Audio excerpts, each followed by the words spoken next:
and I found this place as my home, and then to be forced out of my No, home. when we the little them used to do, we can do the 24 boxes up and down, the 24 boxes, the 24 boxes them about.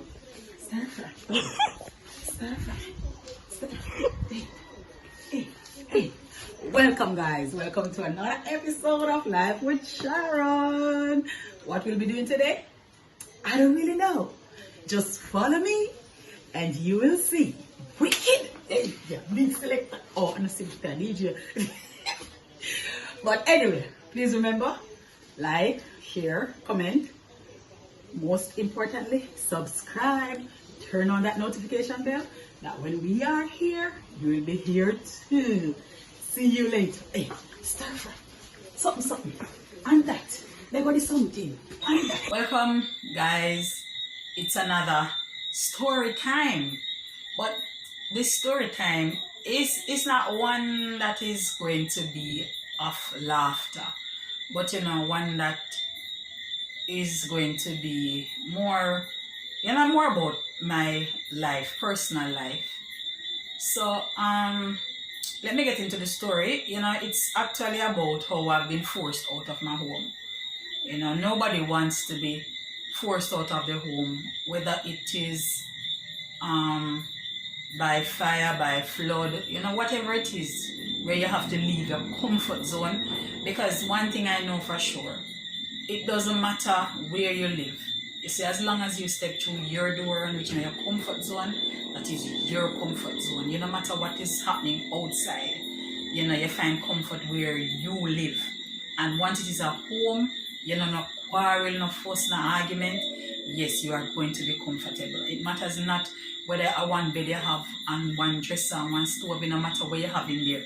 If I even a piece of sponge you have to sleep on the ground, as long as you have peace of mind when you're reaching go through the door and have peace of mind, it is a comfort zone. So let me go back now to a couple years ago, give you the backstory to now.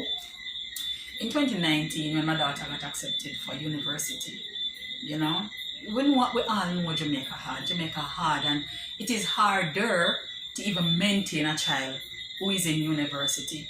So, I look on it and I say, God, we can't stay here, we can't stay in Jamaica and take care of my daughter with her university, plus take care of the one that I have. So I say, all right, I don't have my visa, so I go up and I go do a thing, right? Anyway, I go up and, me alright. Me not lie, me alright. Me stressed out because of my children, not because of anything else, but because of my children. Because the main thing over there is to be working, right? And me working and me have somewhere to sleep. So that is the main thing. Let me tell you something. Once my children are happy, I am happy. No matter if me have to sleep or ground, as long as me know somebody picking them alright, me alright. Understand? And so I do my thing. And anyway, about a year, because before I left, I talked to my children and I said, okay, then 5 years. Just give me 5 years until that one graduate from university. I'm coming back. And we draw up the house plan, we lease the piece of land, and all these things. And if we make the house, and then we go buy 2 vehicles to come back down. And we set. Many times my daughter would have done university and something. Hey, the stress of me being away from my children, because even though I went away for like 3 or 4 months, still stressed out in them 3-4 months of being away from my children, So this time now, when it passed the time, I really realized now, say, look here, there's no coming back, Yeah, everything start get to me now. Every problem my children have, if me see my son and him a cry, if me see him and him sad, everything just start get to me, And, my son was at a home and he was well taken care of, like him clothes clean, him a eat.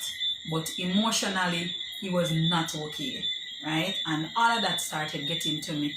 And then my daughter, she was with my father at the time, but I had promised her, that I would take her when she was teenage years, because me and my father strict to the, listen to me, him just the authoritative parent, yeah, that's him. So, I knew that by the time my daughter catch teenage years, she was going to have a problem. So I said, all right then, You know, when I reach that age, I'm going to take you. But making the decision to go away because the other one was in university, she never come to mind and me don't tell she said when she reached teenage years, never take she. So when she reached of the age now, now she reached 13, right? And you know, she now holding me to the promise. Say me did say me I go take her when she reached teenage years, and then she now start acting up, and then because me know that yes, you know, the type of parent my father is, and then she one in the house as a child, as a teenager, she never ever survive it. Understand? My stepmother was there giving her the support, but she didn't pay my stepmother, but she just wanted to get out. You understand? And my stepmother, but I'm telling you that they did a very good job in raising her. You know, the principles that she have, you know, her manners, her mannerism, everything about her.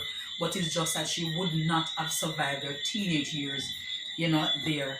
And, you know, it get to the point where at one point she texted me and she said she cannot take it any longer. And as a mother, you know, everything just went off for me because that takes, you know, I don't want to be overseas saying, may I try fend for them financially, and then their emotional needs are not being met, and me not playing my motherly role to my children, the nurturing and all of these things that they're supposed to learn.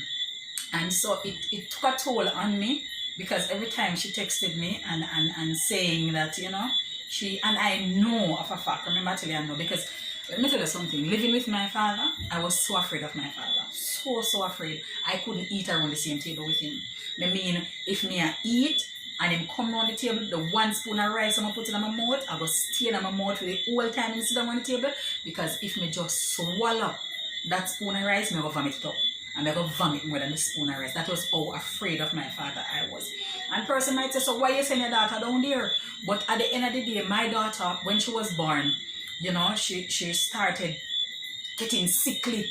You know, she just asleep and just start vomit. And, you know, when we take her to the hospital, doctor can't find no complaint, nothing like that. Even as a baby, when she was a baby, I mean, like weeks old, mother bathed her and put her in her cot on the bed. And when we go back there, blood, fresh blood just there all over her. One at a time, I remember, quite frankly, I left her in my room and some friends came and they wanted to see the baby. And when I went around there to take her up, let me tell you something, man, blood on the cot, blood on the chimneys, blood on her, and I got so frightened. I took off everything, I stripped her naked, just to see if blood was coming from anywhere, whether her ears, her nose, no blood at all. You understand me? And it was really freaking me out, because I don't know what was wrong with this child. At one point, she nah do. Me have to bring her to hospital every minute. You understand me? And this was the reason now I had to make the choice of giving her to my father, because he had came asking me for my second daughter. You know, because I want to give her my second daughter, because that little girl, she was spoiled away too. Let me not even fix that way. She did spoil one way away. She was in here so as a child, and she would jump from the bed to the dresser. Yeah, so she stay. I mean, him not gonna manage it. I'm gonna try confine her, and I never wanted that for my child. So she know Kayla being a baby, you know, I sent her with him. However, him start attack how I become, I can't take care of the child. Because I remember at one point when Kayla came up, you know, and Kayla said to me, say, why me give her away? And I had to explain to her that if I didn't, probably she would have died. You understand? Because what was happening to her, the doctor couldn't explain it, me couldn't explain it either. What I realized too was that when she come up for holidays, right? And as long as she see her father, she gets sick. If she not see him, she good. But as long as she see him, she start get sick. And when she go back down to my father, all sickness gone. So that was where she was. But, you know, he started telling her, oh, me couldn't take care of her, and because me poor, and this, why me have to give her away. And she had it in her mind that I gave her away because I couldn't take care of her. And, you know, she keep talking about it. And then I had to do it. Because if I didn't, I don't know what would have happened to her. As I tell you the case that was happening to her. And I said, you know what, then guilt started coming on me because I wasn't there for her in that young age. You know, the fact that she had to go to my father to live, and now she's crying out for me and I am not there for her. And I said, you know what, I'm coming back home. Though I die, I come home, but I make sure tell her, I said, look here, yes, when I come home and we have to eat one banana, don't make me hear you complain. And the one banana we have to eat because I know when I come back, it will go tough, it will go rough, it will go hard. And it is rough, it is tough, it is hard. But I am telling you, I am happy for how they grew her to be satisfied with whatever it is that they give to her. And I love that even though they had it, could have flourished her with whatever it is that she wanted, you know, they still taught her how to be satisfied. And I like that. You know, I love, let me not say like, I love that about her. She not complain, you know.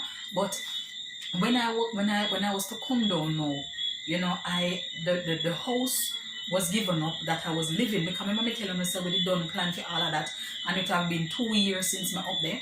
So my things them they just pack up somewhere, and where I got to rent was like a complex, right? They normally have like weddings and parties and stuff up there. So I went there. So you know, COVID time, nothing not gone. So I went there to live, and you know, it was comfy, very comfy. I made it a home for me and my children. Nobody to terrorize us. You know, it was, we were just there, and lo and behold, the country opened up back, and somebody decided that they were going to open a bar on the complex. Now, for me, they have a problem with anybody trying to make better for themselves. You understand me? But let me tell you something, and I'm gonna pause here to say something. You see, what I realize is that we always talk about how China come to Jamaica, come take over Jamaica. If you don't realize what China do, Chinese are united set of people. You understand me? And that is what black people don't have. We don't have unity. And we talk about how white people put us into slavery. No. Black people put black people into slavery. And persons might go against what I'm saying, but I'm going to tell you why I say that. You see, once a black man sees something over there so it look like he can achieve, it no matter if he have to sell out me as the black person, he might go sell me out because he see something over there so when he feels that he can make better off. And let me tell you something, man. Black people sell out black people. No, we don't know nothing about unity. You understand me? And that is what was happening. You know, because she got the opportunity to open the place, and she said the man give her the place or whatever it is. It just reached a point whereby I was being made uncomfortable. You know, there was no respect for the fact that I lived there before and I have my 2 children there. I remember Friday, when the place opened, when the claim said they opened the business now. As I said before, I don't have a problem. You understand me? But use your conscience that somebody live there. You know, the fact that I'm a Christian, the fact that I have my children, I had expected her to do it much better than how she did. The gentleman tell her to use the top gate for the business. She insists on using the bottom gate, where every vehicle have to pass my gate, everybody we are coming have to pass. My teenage daughter is there, I tell her, it hurt me to my core so much because of her music where they play, and they make sure turn the box down to my house. Remember me tell you now? And I try my best to keep my calm and keep my composure. But guess what happened? My son started singing one of the songs, and it's nothing clean. And I cried because I said, this is not it. As a mother, I'm supposed to protect my children, innocence, and I cannot do it. And I tell you, it hurt me to the core because I said, look here, I came back here to be a mother, to protect them, to grow them, to nurture them, to shield them from things, because persons are going to say, but when them go with them hear that, listen to me. Let the children go out, go hear it, but don't let it be that it is playing in your home. In that way, you cannot correct them because them hear it playing in your house. You understand me? And if my children are going to be in a surrounding, in an environment where some dirty, nasty music and the talk, the conversations are so nasty, I'm telling you, as an adult, I was so disgusted of the conversations. And when I look on it, their kids are there. So I'm saying, if for them pitney did it, and them not have no respect for them pitney, how them gonna have respect for mine? And I say, you know what? I cannot stay here. I cannot stay here. And I prayed to God, and at one point I started crying, and I said, God, what is this? What is this I am in? Because I cannot protect my children. I cannot protect the innocence from this music. And it is my job to do that. My job to protect my children. And when I see that I couldn't do it, it took a toll on me. I cried. I cried because my daughter is 15. And I can't having men coming in and out, passing my child. My child is going to be so uncomfortable. You know, there are times when I leave my daughter at home to go out. That will never happen. I could never do that again. Because now my daughter is at risk. And when I look at, and I found this place as my home, and then to be forced out of my home, because it's not because the complex is not big enough, because it is. It is, I'm telling you, it is. Because I'm sure you have persons who live side and side with a bar. Look at it, I said, you know what? My children cannot stay in this. I remember it was a Friday night. Just the business was open, and all the nasty music and the dirty, nasty conversations that was talking, and I'm telling you, I was so upset. If Jesus had come that night, I mean, like I have me sure I held me a reach. That night when I went in and I turned on the television and I started Vesper, because children, and I started praying, and I said, God, what is this? You know, I have already been going through so much, and know this. What is this? You know, and what I had to do was I had to turn the TV way up to drown out what was happening outside. And I started my praise and worship, and God so worked it out. That was a Friday. The Sunday, my sister left for America, and I asked her if I could stay here with my children. And this is where I'm staying now at my sister's house. She's coming back in the next 6 weeks' time. Where I have to go, I don't know, but I am still trusting God.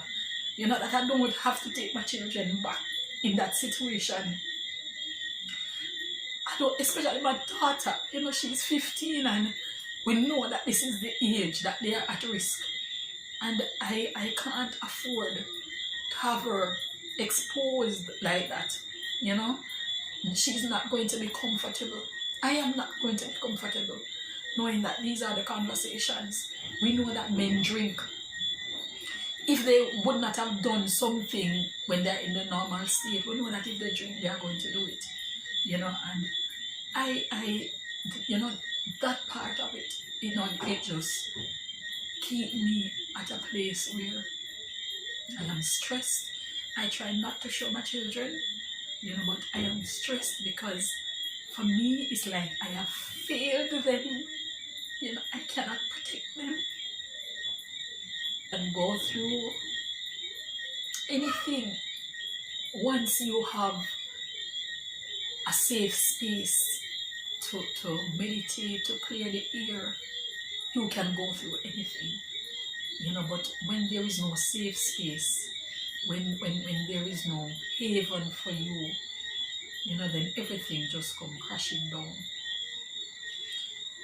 You know, at one point, you know, my landlord was like, he doesn't care where I go as long as I pay him his rent. And I tell him, I am not going to pay you $1. Not even $1, because I can't stay there with my children. You understand me? So how does he expect me to pay him? I am not paying any rent. And I seriously, I am looking somewhere to live. And I just pray and hope that by the time my sister gets back home, I will find somewhere. You know, God will provide somewhere. As mothers, because she is a mother too, you know, as mothers, would you have wanted somebody to force you out of your home with your child? Would you have wanted that? You know? But as me said, You know, I have been praying about it. I have been talking to God. Sometimes I really get mad at God because me I say, what is this? You know, what is all of this for? But then, you know, I went into it spiritually, and then I realized that this is my test to break. But I can tell the devil right now, say, I am not breaking. I am not letting go of God. I've come too far. Too far. God has kept me, and me now let go. I am not letting go. So all that the devil wants to come with, I am still going to be praying. I am still going to be praising. And I am still going to be worshiping my God. Tell the devil he has lost another battle. Even though I have been forced out of my home, even though I don't know when I go when my sister come, may I make use of the little space and I have up here, so, and I am going to be worshiping God. But you know, to end on a good note, I am happy that God would have provided here for me. You know, just the other day, I was talking in my devotion and I was, you know, feeling a way about it, how me happy that my sister yard. You know, but when you look at it, God provided it, that just in time that they opened that place, my sister left where I could have gotten this place to protect my children. And I just want to give God thanks. I just want to thank my sister also, you know, to avail her place for us to stay.